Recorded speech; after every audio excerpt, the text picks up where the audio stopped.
Good afternoon, everyone. My name is Festus Otieno, the National Youth Director, Kenya.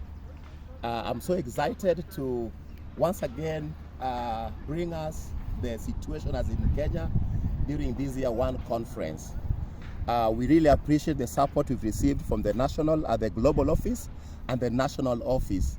And before I continue, I want to appreciate our national director, Bishop Cyril Odendo, for the support that is given my department and also the young people that I lead. In this year's youth conference, our key theme is one, identity, being identified, knowing who you are, such that the Lord may use you to bring about the change that we so desire. It is so inspiring to know that God does not look at us as whether young or old, but God looks at us as vessels that He can use to accomplish His purposes. That is the theme for this year. And in the country of Kenya, we know we've suffered due to coronavirus, which had restricted our meeting times. But we are so excited that coming next year, in about 3 months' time, everything else in this country will go back to its normalcy. We'll have our youth camps, we'll have our youth meetings, and every other activity that we need to carry on is going to be open unto us. During this one conference that is being held in the United States, I want to reach out to our youths to inform them that they are very important. God sees you as a very important part of the church. And as we say, knowing your identity, and there is no better place to know the much you can do other than at Church of God of Prophecy. In this church, we will give you the space to grow.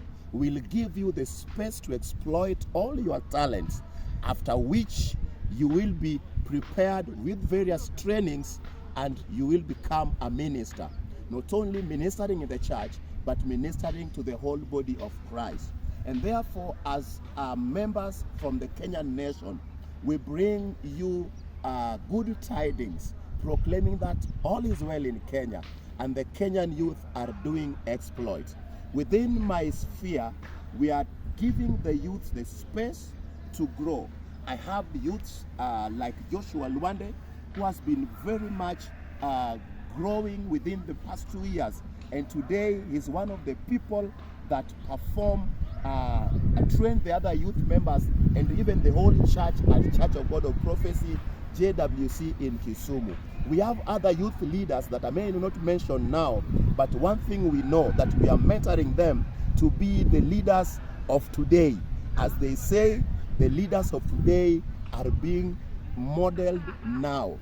I also have a plan in the coming year to organize for not only training the youth, but training the pastors. We know that the youth cannot perform on their own unless they have the goodwill of the pastors.